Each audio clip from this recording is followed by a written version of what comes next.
இயேசு கிறிஸ்துவின் இனிய நாமத்தில் உங்களுக்கு என் அன்பின் வாழ்த்துக்கள். கர்த்தர் உங்களை ஆசீர்வதித்து கிருபையாய் காத்து நடத்துவாராக. ரோமருக்கு எழுதின நிருபம் 6வது அதிகாரம் 11வது வசனம். அப்படியே நீங்களும் உங்களை பாவத்திற்கு மரித்தவர்களாகவும் நம்முடைய கர்த்தராகிய இயேசு கிறிஸ்துவுக்குள் தேவனுக்கென்று பிழைத்திருக்கிறவர்களாகவும் எண்ணிக்கொள்ளுங்கள். கர்த்தருடைய பரிசுத்த நாமத்திற்கு மகிமை உண்டாவதாக. நாம் கிறிஸ்துவோடு கூட அந்த ஞானஸ்நான உடன்படிக்கை செய்யும் போது நாம் கிறிஸ்துவுடனே கூட அடக்கம் பண்ணப்பட்டு அவருடைய உயிர்த்தெழுதலின் சாயலிலே இணைக்கப்பட்டிருக்கிறோம் என்று இதே அதிகாரம் மேலே உள்ள வசனங்களிலே சொல்லப்பட்டிருக்கிறது. ஒருவன் எப்படி கிறிஸ்துவுக்குள்ளாய் மாறுகிறான் என்றால் ஞானஸ்நான உடன்படிக்கை எடுக்கும் போது. கலாத்தியர் 3 சொல்லப்பட்டிருக்கிறது, கிறிஸ்துவுக்குள்ளாய் ஞானஸ்நானம் பெற்றவர்கள் எத்தனை பேர்களோ அத்தனை பேர்களும் கிறிஸ்துவை தரித்து கொண்டீர்களே. கிறிஸ்துவை தரித்து கொள்ளுதல், கிறிஸ்துவுக்குள்ளாய் காணப்படுதல். இந்த ஞானஸ்நான உடன்படிக்கை என்பது மிகவும் அவசியமானது. இயேசு கிறிஸ்து அதை செய்தார், காண்பித்து தந்தார். அந்த அடிச்சுவடை அவரோடு கூட இருக்கும்படிக்கு, அந்த நித்தியத்தை சுதந்திரிக்கும்படிக்கு விரும்புகிற ஒவ்வொருவரும் பின்பற்ற வேண்டியது மிகவும் அவசியமாயிருக்கிறது. நாம் எப்பொழுது கிறிஸ்துவுக்குள்ளானவர்களாய் காணப்படுகிறோமோ அப்பொழுது நாம் எப்படிப்பட்டவர்களாய் இருக்கிறோம் என்றால் பாவத்துக்கு மரித்தவர்களாய், பழையன ஒளிந்தன எல்லாம் புதிதாயின என்று வேதம் சொல்லுகிறது. அப்போ ஒரு காலத்திலே நாம் பாவத்துக்குள்ளானவர்களாய் இருந்தோம். எப்பொழுது நாம் மீட்கப்பட்டு கிறிஸ்துவுடனே கூட அந்த ஞானஸ்நான உடன்படிக்கை செய்கிறோமோ இப்பொழுது நாம் கிறிஸ்துவுக்குள்ளானவர்களாய், நீதிக்குள்ளானவர்களாய் மாற்றப்படுகிறோம். பாவத்துக்குள்ளானவர்களாய் இருந்தபோது என்ன செய்தோம், எப்படிப்பட்டவர்களாய் இருந்தோம்? ரோமர் 6:20 சொல்லப்பட்டிருக்கிறது, பாவத்திற்கு நீங்கள் அடிமைகளாய் இருந்த காலத்தில் நீதிக்கு நீங்கினவர்களாய் இருந்தீர்கள்.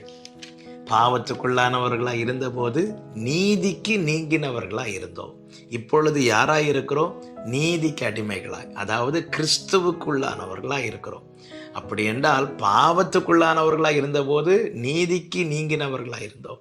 இப்பொழுது கிறிஸ்துவுக்குள்ளானவர்களாய் இருக்கிறோம் என்றால் நாம் எதற்கு நீங்கினவர்களாய் காணப்பட வேண்டும் தெரியுமா? பாவத்திற்கு. கிறிஸ்துவுக்குள்ளாய் மாற்றப்பட்டவன் கிறிஸ்துவுக்குள்ளானவனாய் காணப்பட அவன் எப்படிப்பட்டவனாய் இருப்பான் தெரியுமா? பாவத்துக்கு நீங்கினவனாய் இருப்பான், பாவத்துக்கு விலகுகிறவனாய் இருப்பான். யோசேப்பை போல. யோசேப்பு விலகி ஓடினான் அல்லவா? யோசேப்பு விலகி ஓடினதை போல கிறிஸ்துவுக்குள்ளானவன் பாவத்துக்கு விலகினவனாயிருப்பான். பாவத்தை அவன் நேசிக்க மாட்டான், பாவத்தை அவன் தேட மாட்டான், பாவத்தை நடப்பிக்க தன் அவயவங்களை ஒப்பு கொடுக்க மாட்டான்.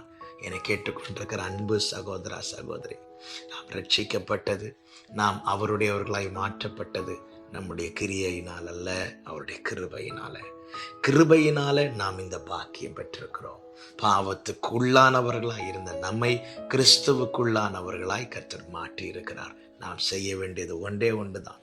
பாவத்துக்குள்ளானவர்களாய் இருந்தபோது எப்படி நீதிக்கு விலகினவர்களாய் காணப்பட்டோமோ அதே போல கிறிஸ்துவுக்குள்ளானவர்களாய் மாற்றப்பட்டிருக்கிறோம்.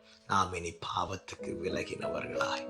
ஆமென். எனக்கு விக்கிரகத்துக்கும் என்ன என்று எப்ராஹிம் சொல்லுவான் என்று ஓசியாவிலே சொல்லப்பட்டிருக்கிறது. அதே போலதான் சீ போ என்று தள்ள வேண்டியதை சீ போ என்று தள்ளி கிறிஸ்துவுக்குள்ளானவர்களாய் நம்முடைய ஓட்டம் தொடருமானால் நம்முடைய வாழ்க்கை வெற்றியாய் முடியும் என்பதில் எந்த சந்தேகமும் இல்லை.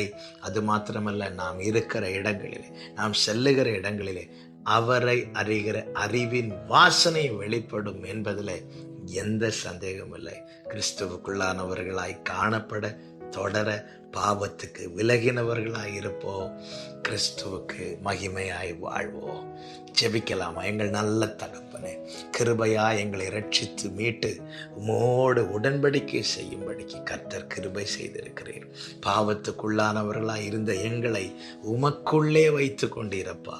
நாங்கள் இனி உம்முடையவர்களாய் அறியப்பட, காணப்பட, பாவத்துக்கு விலகினவர்களாய் இருக்க கர்த்தர் எங்களுக்கு அனுகிரகம் செய்யும். எபிரேயர் 12:1 சொல்லியிருக்கிறபடி பாவத்தை தள்ளிவிட்டு ஆண்டவரே, நீர் நியமித்த ஓட்டத்தில் உம்மை நோக்கி முன் செல்ல எங்களுக்கு அனுகிரகம் செய்தருளும். இயேசுவின் நாமத்தில் பிதாவே, ஆமென்.